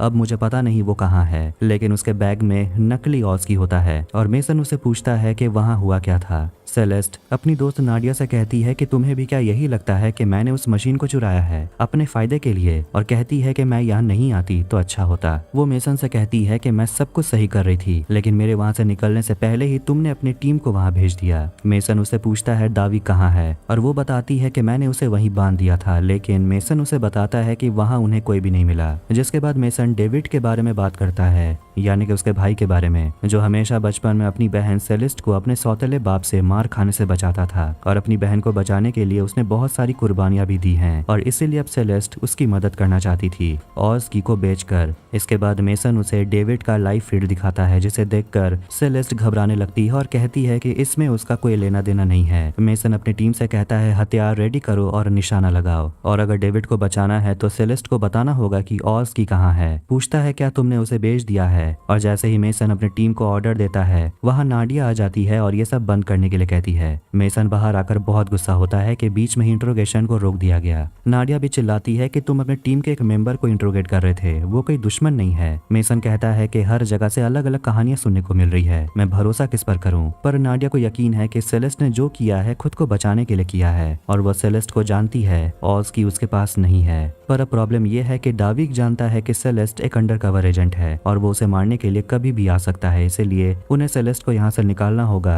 जिस पर कार्टर कहता है कि एक सेफ हाउस है जहाँ हम सेलेस्ट को भेज सकते हैं। फिर नाडिया चली जाती है एंडर्स को इंट्रोगेट करने के लिए। मेसन ग्रेस और कार्टर को बताता है कि सेलेस्ट हम सभी को बेवकूफ बनाने की कोशिश कर रही है, सिर्फ हमें ही नहीं मैंटिकोर को भी। वो इस सब में अपना फायदा देख रही है, वो अपने भाई की जान बचाना चाहती है। कार्टर पूछता है कि तो हमें करना क्या चाहिए, जिस पर मेसन कहता है कि हमें सेलेस्ट को बैकस्टॉप यानी कि उसकी याददाश्त मिटानी होगी। वो सिटाडेल के बारे में अब बहुत कुछ जानती है। ग्रेस उसे बताती है कि तुम्हें इसके लिए सजा भी मिल सकती है। मेसन उसे कहता है कि तुम चाहती हो कि तुम्हारे अंडर एक गद्दार सिटाडेल को ले डूबे। ग्रेस कहती है कि मैं तुम्हें परमिशन नहीं दे सकती, जिस पर मेसन कहता है कि हम इसे अनऑफिशियल तरीके से कर सकते हैं, किसी को पता नहीं चलेगा। इसके बाद कार्टर अंदर जाता है और सेलेस्ट को एक डिवाइस पहनाता है और मेसन आकर कहता है कि तुम्हें यहाँ से कहीं और शिफ्ट किया जा रहा है क्योंकि दाविक तुम्हारे पीछे आएगा। जिस पर सेलेस्ट कहती है कि तुम लोगों ने मेरे भाई को ढूंढ लिया, तो ऐसा भी तो हो सकता है कि सेलेस्ट मुझे ढूंढते हुए कहीं भी आ जाए। मेसन उसे बताता है कि एक और तरीका है, तुम्हें मेक्सिको के एक फैसिलिटी में ट्रांसफर किया जाएगा। वहाँ ऑपरेशन से तुम्हारे फिंगरप्रिंट्स और तुम्हारे आंख के कॉर्निया को चेंज कर दिया जाएगा और उसके बाद तुम सेलेस्ट नहीं कोई और बन के रहोगी। दाविक के लिए तुम्हें ढूंढना मुश्किल होगा। सेलेस्ट पूछती है क्या ये सब खत्म होने के बाद क्या मैं अपनी लाइफ में वापस जा सकूंगी। मेसन उसे कहता है बिल्कुल, इसीलिए सेलेस्ट इस प्रोसीजर के लिए मान जाती है। अब आखिर में नाडिया आती है और पूछती है कि सेलेस्ट का क्या हुआ, जिस पर ग्रेस उसे कहती है कि मैंने खुद ऑर्डर दिया है कि अब उसे सेफ हाउस में शिफ्ट कर दिया जाएगा। मेसन कार्टर को दिखाता है घर जहाँ सेलेस्ट अपनी नई लाइफ शुरू करेगी और कार्टर मेसन से पूछता है कि अगर कमांड को पता चल गया कि तुमने बिना उन्हें बताए बैकस्टॉप का प्रोसीजर किया है तो तुम क्या करोगे। जिस पर मेसन कहता है कि तब तो मुझे भी भागना पड़ेगा और मैं ऐसे ही किसी सुंदर घर में शिफ्ट हो जाऊंगा। जिस पर कार्टर मजाक करते हुए कहता है कि वैसे जगह में तुम 5 मिनट भी नहीं टिक पाओगे। मेसन इस प्रोसीजर को पूरा करवाने के लिए बर्नार्ड से मिलता है और उसे कहता है कि हमें सेलेस्ट के मेमोरी को हमेशा के लिए मिटाना होगा और इसके लिए उसके मेमोरी वाले शीशी को भी तोड़ना होगा। जिस पर बर्नार्ड उसे पूछता है क्या तुम्हें सच में लगता है कि सेलेस्ट गद्दार है, क्योंकि बर्नार्ड ने भी किसी के साथ ऐसा किया था और इस बात का उसे अभी तक पछतावा है। और वो मेसन को समझाता है कि अगर तुम गलत हो गए उसके बाद चाह कर भी तुम कुछ नहीं कर पाओगे। जिस पर मेसन बस यही कहता है कि कुछ भी हो सिटाडेल को बचाना होगा। मेक्सिको सिटी के सिटाडेल बैकस्टॉप फैसिलिटी में सेलेस्ट को लाया जाता है और बैकस्टॉप प्रोसीजर शुरू होता है, पर ये नाडिया को नहीं पता था कि उसकी दोस्त के साथ ऐसा कुछ हो रहा है। उसे तो लगता है कि उसे सही सलामत एक घर में शिफ्ट कर दिया गया है, जिसके लिए वो मेसन को थैंक यू कहती है। कार्टर आकर मेसन को बताता है कि डावी के पास ऑस्की नहीं है और यहाँ खुलासा होता है कि कार्टर के पास सिटाडेल के कम्युनिकेशन का सारा एक्सेस है और वो बताता है कि सेलेस्ट को सच में नहीं पता कि ऑस्की कहाँ है और कोई तो था जिसने टीम के चीफ को कहा था ऑस्की लाने के लिए और वो जो भी था वो टियर 1 एजेंट था और उसने जो कुछ भी किया है वो नियम के खिलाफ है और जिसने ये किया है वो कोई और नहीं बल्कि नाडिया है और नाडिया ने ही टीम के चीफ को कहा था ऑस्की उसे चुपचाप दे देने के लिए। और कार्टर जानता है कि मेसन ये सब कुछ जानता है पहले से ही, लेकिन फिर भी उसने सेलेस्ट की यादों को मिटाना सही समझा और मेसन ने ऐसा इसलिए किया था कि किसी को भी नाडिया पर शक न हो, क्योंकि मेसन नाडिया से प्यार करता है। इसीलिए उसने सभी को गुमराह किया ये कहकर कि सेलेस्ट को पता है ऑस्की के बारे में, जबकि ये सब झूठ था। सेलेस्ट हमेशा से बेगुनाह थी। तो ये कहा जा सकता है कि गद्दार कोई और नहीं बल्कि नाडिया ही है, लेकिन मेसन इस बारे में और बात नहीं करना चाहता। फिर कहानी प्रेजेंट में आती है जब दोनों गए हुए थे कार्टर को बचाने के लिए, लेकिन कार्टर उनके साथ आना नहीं चाहता और कहता है यहाँ जो कुछ भी हुआ है ये सब कुछ नाडिया की वजह से हुआ है। सिटाडेल एपिसोड 5 की शुरुआत में हम कार्टर को देखते हैं जो मेसन से कहता है कि नाडिया पर भरोसा नहीं किया जा सकता। इसके बाद कहानी जाती है 9 साल पहले ग्रीस के एक शहर एथेंस में। नाडिया और मेसन एक साथ होते हैं और ये समय तब का है जब वो सिटाडेल के लिए काम करते थे। नाडिया दोनों के लिए वाइन पोर करती है और पूछती है ऑस्की का कुछ पता चला, जिस पर मेसन कहता है नहीं, दाविक भी गायब है। जिस पर नाडिया कहती है कि अगर ऐसा है तो वो सेलेस्ट को नहीं ढूंढ रहा होगा। नाडिया अपने दोस्त सेलेस्ट से बात करना चाहती है, लेकिन मेसन उसे कहता है कि तुम ऐसा नहीं कर सकती, ये प्रोटोकॉल के खिलाफ है। दोनों ड्रिंक करते हैं और डिस्कस करते हैं कि आज के लिए उनका नकली नाम क्या है। नाडिया है अलेक्जेंड्रा और मेसन है जोनाथन। उन्हें ऑर्डर मिला है तदाशी साको नाम के एक डॉन को पकड़ने के लिए। दोनों कपल बनकर जाने वाले हैं, इसीलिए मेसन नाडिया को एक बहुत ही सुंदर सा रिंग देता है पहनने के लिए ताकि सब कुछ असली लगे। जिस पर नाडिया कहती है कि लगता है बर्नार्ड ने कोई कसर नहीं छोड़ी है। मेसन कहता है कि अगर ये अंगूठी असली हुआ तो तुम क्या कहना चाहोगी, ये अगर मेरे तरफ से हुआ तो। नाडिया थोड़ी सुन्न पड़ जाती है और कहती है कि ये कोई मजाक तो नहीं। मेसन उसे कहता है कि ये सब कुछ रियल है और उसे पूछता है कि क्या तुम उसे शादी करना चाहती हो। फिर से कहानी आती है यूके के एम्बेसडर डालिया के घर पर, जहां बर्नार्ड कैद है। बर्नार्ड एंडर्स को बताता है कि तुम्हारी गर्लफ्रेंड ब्रियल जिंदा है और मैं तुम्हें उससे मिला सकता हूँ। एक बार तुम उसे खो चुके हो, क्या तुम उसे फिर से खोना चाहते हो। जिस पर एंडर्स सोचता है और बर्नार्ड का हाथ खोलने के लिए मान जाता है उसे यहाँ से भगाने के लिए, लेकिन तभी वहाँ डालिया आती है और एंडर्स के सिर पर शूट कर देती है। वो सामने बढ़ता है और डालिया के सामने ही दम तोड़ देता है। वो बर्नार्ड से कहती है कि एक समय हुआ करता था जब मैं तुम्हारी बहुत इज्जत करती थी और तजुर्बे से मैंने ये जाना है कि दुनिया का सबसे खतरनाक हथियार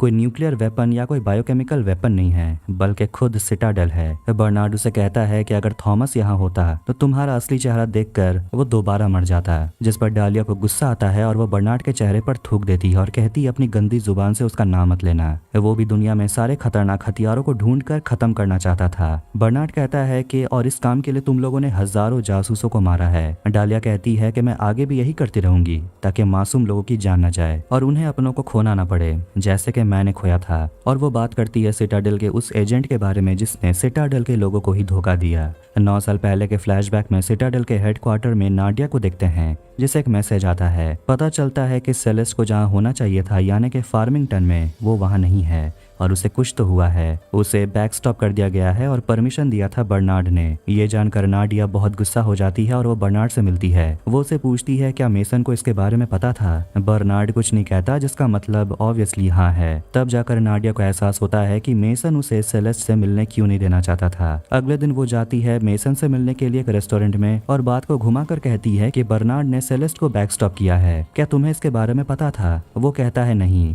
फिर नाडिया कहती है कि मुझे पता है तुमने ये किया है, लेकिन तुमने ऐसा क्यों किया। मेसन कहता है कि मैंने ये सब तुम्हें बचाने के लिए किया है, क्योंकि मुझे पता था तुम्हारे पास ऑस की है और मुझे नहीं जानना कि तुमने उस हथियार के साथ क्या किया है। नाडिया उसे कहती है कि तुम मुझसे एक बार पूछ भी सकते थे, मैं तुम्हें बता देती। मेसन कहता है कि अगर मैं जान जाता कि तुमने ऑस्की के साथ किया क्या है तो फर्ज निभाना मेरे लिए बहुत कठिन होता। मैंने अपनी जिंदगी में बहुत सारे लोगों को खोया है और अब मैं तुम्हें नहीं खोना चाहता। नाडिया उसे कहती है कि मैं तुम्हें सच बता देती अगर तुम मुझसे पूछे होते। मेसन उसे पूछता है क्या तुम ही हो वो गद्दार, अब तुम क्या करने वाली हो। जिस पर नाडिया हंसते हुए कहती है क्या तुम्हें ऐसा ही लगता है कि मैं गद्दार हूँ। मैंने ऑस्की को डिस्ट्रॉय कर दिया है। ऐसी खतरनाक टेक्नोलॉजी और वेपन किसी के पास नहीं होनी चाहिए, ना सिटाडेल के पास ना मैंटिकोर के पास। नाडिया मेसन से कहती है कि बर्नार्ड को कहो सेलेस्ट की मेमोरी को रिएक्टिवेट करने के लिए, लेकिन ये जानकर नाडिया को भी झटका लगता है कि मेसन ने सेलेस्ट की मेमोरी को सिस्टम से ही डिलीट कर दिया है। ऐसा मेसन ने इसलिए किया क्योंकि वो नाडिया से प्यार करता था, लेकिन वो इस पर गुस्सा हो जाती है और कहती है कि तुम मुझसे प्यार नहीं करते, तुम तो मुझे अच्छी तरह से जानते भी नहीं। मेसन उसे कहता है कि तुमने तो चांस ही नहीं दिया कि मैं तुम्हें अच्छे तरीके से जान सकूं, और वो समझ जाता है कि नाडिया यहाँ से भागना चाहती है सिटाडेल को और उसे छोड़कर, और वो ये भी समझ जाता है कि उन दोनों के बीच जो कुछ भी हुआ है उसका इल्जाम वो उसी पर थोप कर जाना चाहती है। पर नाडिया इन सब कारणों को बकवास मानती है और मेसन उसे आखिरकार बताता है कि उसने स्पाई बनना क्यों चुना। वो 5 साल का था जब उसके डैड मर गए और उसकी माँ उसे छोड़कर चली गई और सिटाडेल ने उसे एक पहचान दी। फिर उसकी जिंदगी में नाडिया आई, लेकिन नाडिया की कहानी पूरी तरह से अलग है। उसके साथ उसकी पूरी फैमिली है। वो सिटाडेल इसलिए आई ताकि वो छुप सके। नाडिया पूछती है कि तुम्हें ऐसा ही लगता है कि मैं किसी से छुप रही हूँ। मेसन कहता है तुम अपने आप से छुप रही हो, तुम किसी को दिखाना नहीं चाहती कि तुम असली में हो कौन।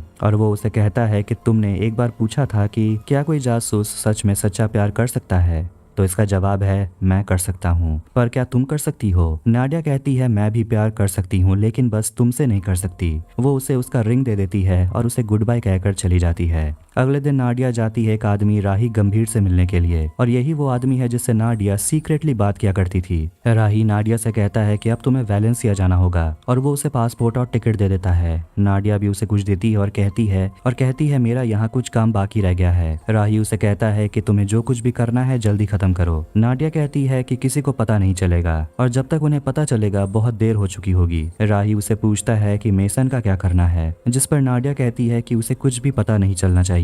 अब कहानी आती है प्रेजेंट में और हम कार्टर को देखते हैं जो कहता है नाडिया पर भरोसा नहीं किया जा सकता क्योंकि वो मांटिकोर के साथ काम करती है, और उसे कहता है कि तुम राही नाम के आतंकवादी के साथ मिली हुई हो और तुम उससे मिलने गई थी सिटाडेल के मिटने से कुछ दिन पहले। मेसन ये सब सुनकर थोड़ा शॉक में है और तभी वहाँ कुछ लोग आने लगते हैं और नाडिया उन्हें कहती है कि हमें यहाँ से निकलना होगा। डालिया बर्नार्ड से न्यूक्लियर वेपन के कोड्स मांगती है और उसे दिखाती है कि उसे बर्नार्ड और मेसन के परिवार का पता चल चुका है और वो उन पर कभी भी बम गिरा सकती है। बर्नार्ड उसे कहता है कि ऐसा मत करना, और जैसे ही डालिया बम गिराने की परमिशन देती है तभी बर्नार्ड कहता है कि मैं सब कुछ बताने के लिए तैयार हूँ। डालिया इस पर कहती है देखो ये इतना भी टफ नहीं था। फिर बर्नार्ड कोड बता देता है और डालिया कहती है कि वो वेपन्स को कल लॉन्च करेगी। अब कोड्स जानने के बाद भी डालिया अपने आदमियों से कहती है कि बर्नार्ड और मेसन के परिवार को खत्म कर दो। बर्नार्ड मना करता है, लेकिन डालिया कहती है कि आंख के बदले आंख, याद करो तुमने मेरे साथ क्या किया था, और वो वहां से चली जाती है। बर्नार्ड की बेटी वैलेरिया को पता चल जाता है कि उन पर हमला होने वाला है, इसीलिए वो सभी वहां से निकलने के लिए तैयार होते हैं। डालिया के घर पर एंडर्स के बॉडी को प्लास्टिक से रैप कर दिया जाता है और कुछ लोग उसके खून को साफ कर रहे होते हैं। तो वहीं डाविक डालिया को कॉल करता है और उसे बताता है कि उनके ब्लैक साइट में घुसकर नाडिया और मेसन कार्टर को ले गए हैं और अब वो देश छोड़कर निकलने वाले हैं। डालिया उसे कहती है कि यामाजाकी से बात करो, वो कैसाब्लैंका में है, चाहो तो कुछ भी हो, चाहे कुछ भी हो जाए उन्हें पकड़ो, और उसे ये भी इन्फॉर्म कर देती है कि हमारे पास न्यूक्लियर वेपन के कोड हैं और हमें बस मेसन की जरूरत है और उसे कहती है कि तुम्हें वेलेंसिया जाना होगा।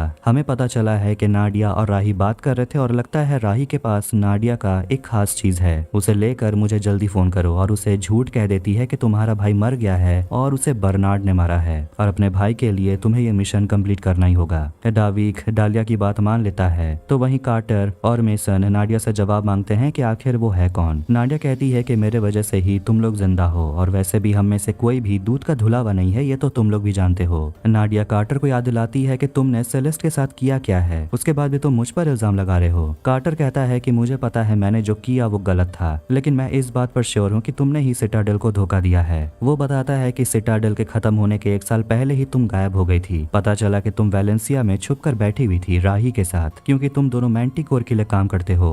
मेसन नाडिया से पूछता है आखिर वेलेंसिया में ऐसा है क्या, जिसमें नाडिया आखिरकार बता देती है कि वेलेंसिया में मेरी एक बेटी है और मैं गद्दार नहीं हूँ, मैं बस अपनी बेटी को बचा कर रखना चाहती थी। फिर कहानी फ्लैशबैक में जाती है जब नाडिया राही को कॉल करके बताती है कि वो प्रेग्नेंट हो गई है और अब उसे यहाँ से निकलना है। इस बारे में वो मेसन को कुछ नहीं बताना चाहती और शुरू से यही बात वो मेसन को नहीं बताना चाहती थी क्योंकि उसके लिए सेफ नहीं होगा। राही से पासपोर्ट और टिकट लेने के बाद वो वेलेंसिया चली जाती है और वहीं अपने बच्चे को जन्म देती है और बताती है कि अपनी बेटी को देखे हुए 8 साल हो गए हैं। वो अपनी बेटी को लास्ट तब देखी थी जब उसकी बेटी 6 महीने की थी। मेसन ये सब जानकर हैरान रह जाता है कि उसकी एक बेटी भी है, लेकिन नाडिया ने उसे ये सब कुछ नहीं बताया क्योंकि वो समझती थी कि मेसन ये जानना डिजर्व ही नहीं करता और उसे ये सब बताना नाडिया के लिए बहुत मुश्किल भी था। वाशिंगटन डीसी में डालिया एक औरत क्रिस्टोफ से मिलती है जो उन अमीर घरानों से ताल्लुक रखती है जो मैंटिकोर को कंट्रोल करते हैं और वो डालिया से कहती है कि तुम अच्छा काम कर रही हो, तुम्हारे वजह से सभी परिवार बहुत खुश हैं, उनकी नजर में तुम्हारी इज्जत बहुत बढ़ गई है। डालिया को उसका एजेंट बताता है कि उन्होंने रशिया को रोक लिया है ताकि वो न्यूक्लियर वेपन को ट्रैक न कर सकें, लेकिन प्रॉब्लम ये है कि मैंटिकोर भी उस न्यूक्लियर वेपन को एक्सेस नहीं कर सकते हैं, जिस पर डालिया यह बताती है कि उसे एक्सेस किया जा सकता है बायोमेट्रिक सिस्टम से और उसके लिए उन्हें मेसन की जरूरत होगी। तो वही मेसन नाडिया से पूछता है कि हमारी बेटी किसके पास है। कार्टर कहता है राही गंभीर के पास और वो एक टेररिस्ट है। इस पर नाडिया कहती है कि वो कोई टेररिस्ट नहीं, मेरे पिता हैं। फिर हम फ्लैशबैक में जाते हैं जब नाडिया अपनी बेटी के साथ होती है, तभी ग्रेस उसे कॉल करती है ये देखकर कि सिटाडेल उसे फिर से ढूंढ लेगी। नाडिया इटली जाने का सोचती है लेकिन राही मना करता है, लेकिन नाडिया मन बना चुकी है, वो इटली जा रही है और अब वो मेसन को अपनी बेटी के बारे में बता देगी क्योंकि उसे भी जानने का हक है। जाने से पहले वो राही से कहती है कि आप मेरी बेटी का ख्याल रखना, मैं 6 हफ्तों में लौट आऊंगी। वो अपनी बेटी को एक ब्रेसलेट पहनाती है और अपनी बेटी को आशा नाम देती है। तभी प्रेजेंट में उन तक मैंटिकोर के एजेंट्स पहुंच जाते हैं। यामाज़ाकी बाहर आता है और वो मेसन से कहता है कि कोई है जो तुमसे बात करना चाहता है और ये जानने के बाद कि यामाज़ाकी उन्हें नुकसान नहीं पहुंचाएगा, मेसन आगे बढ़ता है और वो डालिया से बात करता है जो उसे एक ऑफर देती है और बताती है कि पैसिफिक ओशन में एक पनडुब्बी है, उसमें कुछ ऐसा है जो डालिया को चाहिए, जिन्हें वो कल लॉन्च करने वाली है और इसके लिए डालिया को मेसन की जरूरत पड़ेगी, लेकिन मेसन ऐसा नहीं करना चाहता। यामाज़ाकी उसे उसकी बेटी आशा का ब्रेसलेट दिखाता है जिसे देखकर नाडिया डरने लगती है। डालिया उसे बताती है कि तुम्हें ये काम करना ही होगा क्योंकि तुम्हारी बेटी अब मेरे पास है। सिटाडेल एपिसोड 6 की शुरुआत में कहानी जाती है 30 साल पहले। सर्बिया के एक मेडिकल कैंप में हम छोटे मेसन को देखते हैं। उस समय मेसन ने अपने पिता को खो दिया। इसके बाद 6 महीने बाद का समय दिखाया जाता है ओरेगॉन में। मेसन अपनी दादी माँ के साथ रहता है। उसकी दादी माँ उसे कहती है कि अब उठ जाओ, दोपहर के 12 बज रहे हैं और वो कहने लगती है कि तुम्हारे पिता भी दोपहर के 2 बजे तक सोते रहते थे। मेसन कहता है कि मैं उन्हें बहुत मिस करता हूँ और मेरी माँ कब तक आएगी, जिस पर उसकी दादी कहती है कि वो किसी काम से बाहर गई है, वो जल्द ही आ जाएगी, लेकिन उसकी माँ उसे हमेशा के लिए छोड़कर जा चुकी है। टीवी पर मेसन एक फिल्म देख रहा था। उस फिल्म का जो मेन कैरेक्टर था उसे डॉक्टर एक नई पहचान देते हैं ताकि वो अपनी लाइफ को दोबारा से शुरू कर पाए। फिर हमें दोबारा से बताया जाता है कि मेसन एक जासूस कैसे बना। जब वो 5 साल का था तो युद्ध में उसके पिता मारे गए और उसकी माँ उसे छोड़कर चली गई। आखिर में सिटाडेल ने उसे एक नई पहचान दी।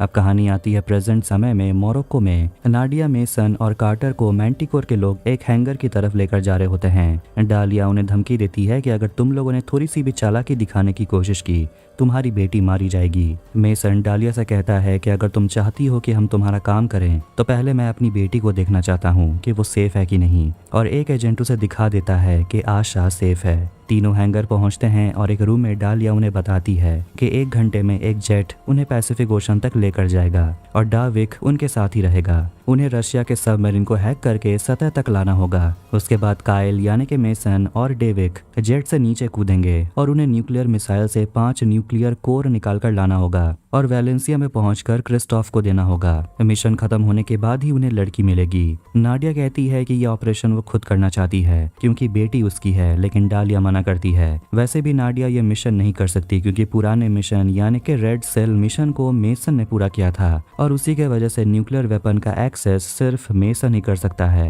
अब ये रेड सेल मिशन है क्या, इसके लिए हम जाते हैं 8 साल पहले के फ्लैशबैक में। सिटाडेल हेडक्वार्टर में ग्रेस सबको बता रही होती है कि उन्हें रशिया के डेड हैंड सबमरीन को हैक करना है जिसमें न्यूक्लियर वेपन है और उन्हें डर है कि रशिया इन न्यूक्लियर वेपन को यूज कर सकता है। तो उनका ये प्लान है कि वो उस न्यूक्लियर वेपन में अपना लॉक लगाएंगे ताकि कोई भी सिटाडेल का एजेंट न्यूक्लियर वेपन को एक्सेस कर पाए। इस मिशन को कैरी आउट करने के लिए मेसन से बेहतर कोई और नहीं है। उसे प्लान के बारे में बताया जाता है कि जेट से सबमरीन में कूदने के बाद मेसन को एक डिवाइस लगाना होगा। इस डिवाइस के लगने के बाद मेसन वहां के सिक्योरिटी से बच सकता है और ये मिशन करने के बदले में मेसन ये चाहता है कि ग्रेस उसे बताए कि नाडिया कहाँ है। प्रेजेंट में कार्टर मेसन को समझाता है कि उसे न्यूक्लियर वेपन को मैनुअली डीएक्टिवेट करना होगा जो काफी खतरनाक होने वाला है और जिस कमरे में वो न्यूक्लियर मिसाइल्स रखे हुए हैं वहाँ का टेम्परेचर 106 फ़ारेनहाइट है। इसका मतलब ये है कि मेसन का टेम्परेचर थोड़ा भी गिरा तो वो मिसाइल खुद ब खुद लॉक हो जाएंगे। इसके बाद वो तीनों जेट पर बैठकर निकलते हैं और कहानी जाती है 8 साल पहले। रेड सेल मिशन के दौरान मेसन सबमरीन के ऊपर कूद जाता है और अपना डिवाइस लगाकर बायोमेट्रिक को लॉक कर देता है, यानी कि अब उसका मिशन पूरा हुआ। तभी अचानक से मेसन ऑफलाइन होता है और अपना एक डिवाइस लगाकर कुछ छेड़छाड़ करता है। इसके बाद कहानी आती है प्रेजेंट में। उन्हें सबमरीन मिल जाता है। जब नाडिया मेसन के सूट को ठीक कर रही थी तो वो पूछता है कि तुमने मुझे आशा के बारे में क्यों नहीं बताया। नाडिया कहती है कि फिलहाल तुम इस मिशन पर फोकस करो। डाविक भी के साथ है जो कहता है कि फिलहाल काम पर ध्यान दो। सही हाइट पर पहुंचने के बाद काउंटडाउन शुरू होता है और मेसन और डाविक सबमरीन के ऊपर कूद जाते हैं, लेकिन उन्हें सबमरीन दिख ही नहीं रहा और सोचते हैं कि सबमरीन ऊपर कब आएगा। तभी थोड़ी देर में सबमरीन ऊपर आती है और मेसन अपना पैराशूट निकाल लेता है, लेकिन उसे लैंड करने में थोड़ी दिक्कत होती है और डाविक ऊपर आने में उसकी मदद करता है। 8 साल पहले बायोमेट्रिक सिस्टम में अपनी पहचान को सेट करने के बाद यहाँ उसका पहचान तुरंत कन्फर्म हो जाता है और सबमरीन के अंदर जाने का हैच खुल जाता है। ये देखकर डाविक मेसन को कहता है कि अब मुझे तुम्हारी जरूरत नहीं है और वो उसका पैराशूट खोल देता है ताकि वो उड़कर ऊपर चल जाए। और ये देखकर कि नीचे कुछ गड़बड़ है, नाडिया नीचे जाने का सोचती है, लेकिन गार्ड्स नाडिया को रोकते हैं और नाडिया उन तीनों गार्ड्स को मार देती है। कार्टर कहता है कि उनमें से एक प्लेन का पायलट था। नाडिया कहती है कि प्लेन ऑटो पायलट में भी उड़ सकता है। डाविक सबमरीन के अंदर जाता है और डालिया को कॉल करता है और उसे धमकी देता है कि तुम्हें क्या लगा था कि तुम मेरे भाई को मार दोगी, मैं समझ नहीं पाऊंगा, मैं कुछ कर नहीं पाऊंगा। और उसे बताता है कि मैंने 5 मिसाइल को मैंटिकोर के कंपाउंड की तरफ मैंने लॉक कर दिया है और वो चाहता है कि डालिया उसे मैंटिकोर का मेंबर बना ले, नहीं तो वो मैंटिकोर को तबाह कर देगा। मेसन जो बेहोश हो गया था उसे होश आता है और कार्टर उसे कहता है कि तुम्हें कोर को निकालना होगा। डालिया डाविक से कहती है कि तुम्हें जो करना है वो करो, मैंटिकोर कभी गद्दार के साथ सौदा नहीं करता। और वो डाविक से कहती है कि हम लोगों ने पहले ही सबमरीन के स्टीयरिंग मैकेनिज्म को हैक कर लिया है, यानी कि वो जहां चाहती है सबमरीन को वहां लेकर जा सकती है। और वो उसे धमकी देती है कि वो चाहे तो सबमरीन को मैरियाना ट्रेंच की गहराइयों में गिरा सकती है और न्यूक्लियर मिसाइल्स के साथ वहां डाविक भी भस्म हो जाएगा और वो फोन काट देती है। फिर मेसन वहां आता है और उसे समझ आ गया है कि डाविक का प्लान भी चौपट हो गया। नाडिया वहां आकर डाविक को मारकर बेहोश कर देती है और कार्टर की मदद से नाडिया न्यूक्लियर मिसाइल को कंट्रोल करना चाहती है, लेकिन कार्टर कहता है कि कंट्रोल डालिया के पास है, इसलिए तुम्हें न्यूक्लियर कोर निकालना होगा। मिसाइल्स को रोकने का यही एक तरीका है। फिर एक डिवाइस के मदद से नाडिया अपना टेम्परेचर 106 डिग्री फ़ारेनहाइट करती है ताकि वो रूम के टेम्परेचर को मैच करे। फिर वो मिसाइल वाले रूम में चली जाती है और कार्टर उसे सावधान कर देता है कि लॉन्च होने में सिर्फ 4 मिनट बचा हुआ है और वो सारे मिसाइल डीएक्टिवेट हो जाएंगे जैसे ही तुम उनके कोर को निकाल लेती हो। वो एक कोर को निकाल लेती है, तभी डाविक को होश आ जाता है। वो मेसन से लड़ने लगता है। नाडिया का हार्ट रेट तेज हो रहा है और उसने 4 कोर निकाल लिए हैं। उसे स्पीड बढ़ाना होगा, नहीं तो वो बेहोश भी हो सकती है। रेड लाइट जलने लगते हैं और कार्टर उसे कहता है कि अब सिर्फ 20 सेकंड बचा है, तुम्हें जल्दी करना होगा। और कार्टर मेसन से कहता है कि डाविक से लड़ने के लिए भले ही तुम अभी काइल हो, लेकिन याद रखो तुम्हारे अंदर मेसन अभी भी है। 5 सेकंड बाकी होते हैं और नाडिया आखिरी कोर निकाल लेती है। उठकर डाविक से लड़ता है और उसे घायल कर देता है।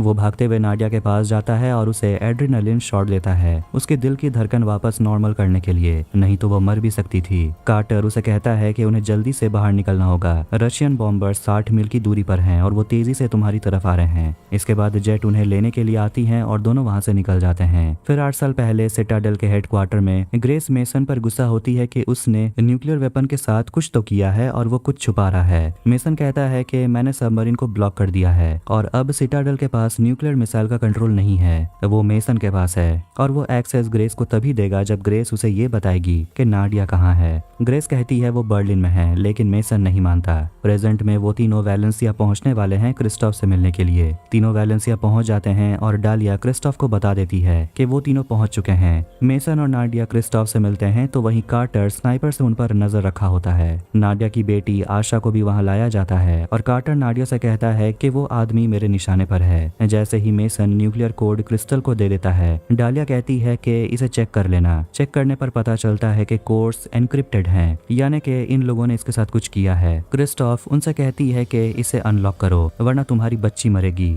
8 साल पुराना कोड मेसन को अभी याद नहीं है। नाडिया कार्टर से कहती है शूट कर दो और मेसन आशा को गिरने से बचा लेता है। क्रिस्टोफ न्यूक्लियर कोर को लेकर भाग जाती है और आखिरकार नाडिया अपनी बेटी से मिलती है और उसे गले लगा लेती है और नाडिया मेसन से थैंक यू कहती है। फिर कहानी जाती है 8 साल पहले। मेसन और बर्नार्ड एक साथ होते हैं और बर्नार्ड अपने फैमिली के बारे में बात करता है कि हम अपने फैमिली को लेकर कितने प्रोटेक्टिव होते हैं, उनके लिए हम अपनी जान भी दे सकते हैं। बर्नार्ड मेसन को कुछ तस्वीर देता है जिसमें नाडिया अपनी बेटी के साथ होती है। बर्नार्ड मेसन से कह देता है कि ये तुम्हारी बेटी है। तब उसे समझ आता है कि नाडिया इसीलिए उसे छोड़कर चली गई ताकि उसे पता ना चले इस बारे में और उनकी बेटी सेफ रहे। वैलेंसिया के लिए एक टिकट भी रेडी है, लेकिन मेसन कहता है कि अगर नाडिया ऐसा सोचती है कि मैं ये जानने के काबिल नहीं हूँ तो मैं नहीं जाऊंगा। लेकिन बर्नार्ड उसे कहता है कि तुम इस बच्ची के बाप हो, तुम्हारा पूरा हक है, जाकर उससे बात करो। प्रेजेंट में आशा अपने नानू को लेकर काफी चिंता करती है, यानी कि राही के बारे में, जिस पर नाडिया कहती है कि वो जहाँ भी हैं वो ठीक होंगे। डालिया इंतजार में बैठी होती है कि क्रिस्टोफ कॉल करेगी, लेकिन असिस्टेंट आकर बताती है कि क्रिस्टोफ फोन का जवाब नहीं दे रही। डालिया अपने प्लान में फेल हो गई। इससे पहले उसे मार दिया जाए वो अपने घर से निकल जाती है और उसका घर ब्लास्ट हो जाता है। नाडिया, मेसन, कार्टर और आशा सिटाडेल के हेडक्वार्टर पहुंचते हैं जो अब खंडहर बन चुका है। वह हेंड्रिक्स और एबी भी आते हैं और मेसन दोनों से मिलकर बहुत खुश होता है, लेकिन नाडिया उन सभी को एक साथ देखकर थोड़ी अनकंफर्टेबल हो जाती है और कार्टर सोचता है कि सेलेस्ट अभी तक जिंदा कैसे है। मेसन उन्हें अपने परिवार से मिलाता है और नाडिया खुश होने का नाटक करती है। कार्टर दिखाता है कि उसने मेसन के मेमोरी वाले लिक्विड का बैकअप पहले ही बना लिया था और इसकी मदद से मेसन की यादें वापस आ सकती हैं। इसके बाद मेसन अपनी पत्नी से बात करता है और वो सोचता है कि उसे ये करना होगा, उसे जानना है कि आखिर वो है कौन। जिस पर एबी कहती है तुम मेरे पति हो, यही सच है। लेकिन मेसन उसे समझाता है कि आखिर वो कब तक अपने सच से भागता रहेगा। आखिरकार इंजेक्शन की मदद से मेसन की सारी यादें वापस आ जाती हैं। उसे सब कुछ याद आ जाता है कि वो जासूस क्यों बना, नाडिया उसके लिए क्या थी, एबी असली में कौन है, अपनी ही पत्नी के साथ उसने 8 साल पहले क्या किया था। ये सब याद करने के बाद वो उठकर वहां से चला जाता है। फिर वो उस दिन को याद करता है जब बर्नार्ड ने उसे नाडिया का तस्वीर दिया था और उसे पूछता है कि तुम्हें कैसे पता चला कि नाडिया वैलेंसिया में रहती है। इसके बाद कहानी जाती है फिर से 8 साल पहले जब मेसन डालिया से मिला था। डालिया उसे कहती है कि तुम्हारी शक्ल उससे बहुत मिलती है। मेसन उसे कहता है कि मुझे आपसे मदद चाहिए, आपने ही कहा था कि मदद चाहिए होगा तो आप मेरी मदद करेंगी। और वो डालिया से कहता है कि मुझे एक औरत को ढूंढना है, वो सिटाडेल की जासूस है और सिटाडेल इस बात को छुपा रही है कि वो आखिर कहाँ है। मेसन कहता है कि उसका नाम नाडिया है। डालिया पूछती है क्या तुम उससे प्यार करते हो। मेसन कहता है वो मेरी बीवी है। ये सुनकर डालिया कहती है फिर तो मैं जरूर उसे ढूंढूंगी। डालिया याद करती है उस दिन को जब वो अपने हस्बैंड थॉमस को खो दी थी। एक जोर का धमाका हुआ था और डालिया जल गई थी और इसी वजह से उसके हाथ में ये निशान है। मेसन पूछता है कि उस हादसे के बाद आप घर क्यों नहीं आई। डालिया कहती है कि मैं बहुत बदल गई थी, मैं पुरानी वाली डालिया नहीं रही। मेसन उसे पूछता है क्या आपको अपने बेटे की भी याद नहीं आती, क्या आपको मेरी याद नहीं आती मॉम। यानी कि डालिया मेसन की माँ है। जिस पर डालिया कहती है कि मुझे नहीं लगा था कि तुम्हें कुछ भी याद होगा। तुम बिल्कुल पूरी तरह से बदल गए हो। सिटाडेल ऐसा ही करते हैं, वो तुमसे सब कुछ छीन लेते हैं, जैसे कि उन्होंने मुझसे तुम्हारे डैड को छीन लिया। मेसन जानना चाहता है कि सिटाडेल ने उनके डैड के साथ क्या किया। डालिया बताती है कि मुझे पता चला कि सर्बिया के एक टेररिस्ट सेल ने कार में बॉम्ब एक्सप्लोजन कराए थे। उसके पीछे का मास्टरमाइंड स्टैनकोविच था। लेकिन कुछ साल पहले डालिया को वहाँ के डिप्लोमेट से ये पता चला कि उस बिल्डिंग में धमाका कार के बॉम्ब से नहीं हुआ, बल्कि 3 मिसाइल से हुआ था। स्टैनकोविच के पास मिसाइल होना नामुमकिन है और पता चला कि सिटाडेल सर्बिया के एक टेररिस्ट सेल पर एयर स्ट्राइक करने का प्लानिंग कर रहा था। लेकिन बदकिस्मती से उनके पास गलत कोऑर्डिनेट्स थे और टेररिस्ट पर हमला करने के बजाय उन लोगों ने 157 आदमी, औरत और बच्चों पर हमला किया, जो सारे यूएन वर्कर्स थे और उनके परिवार वाले थे। और दुनिया के सारे ऑर्गेनाइजेशन जानते थे कि सिटाडेल ने ये किया है। और तुमने उनके कन्फेशन को भी सुना है, लेकिन सिटाडेल के बातों को दबा दिया गया। और तुम्हें अभी भी लगता है कि मैं झूठ बोल रही हूँ। और उसे समझाती है कि अब सिर्फ तुम ही हो जो बदला ले सकते हो। तुम्हारे पास सिटाडेल के राज का सारा एक्सेस है, जिसकी मदद से तुम उन्हें उनके किए की सजा दिलवा सकते हो। तुम मुझे उनके सारे सीक्रेट्स ला कर दो और दोनों मिलकर सिटाडेल से बदला ले सकते हैं। मेसन के वजह से ही सिटाडेल खत्म हुआ। सिटाडेल के सारे एजेंट्स मारे गए, यानी कि गद्दार जिसके वजह से सिटाडेल खत्म हुआ वो कोई और नहीं बल्कि मेसन ही था। उससे मिलने के लिए उसकी पत्नी एबी आती है और पूछती है क्या तुम्हें सब कुछ याद आ गया, और मेसन उसे गले लगा लेता है। तो वहीं दूसरी तरफ नाडिया उन्हें देख रही होती है। अब जब मेसन को समझ आ गया है कि उसके सिटाडेल में होने का मकसद क्या था, तो शायद अब फिर से सिटाडेल खतरे में है। और इसी के साथ सिटाडेल एपिसोड 6 यानी कि पूरी सीजन 1 यहीं एंड होती है। वीडियो पसंद आया तो वीडियो को लाइक करें, चैनल को सब्सक्राइब करें। मिलते हैं नेक्स्ट वीडियो में। Take care.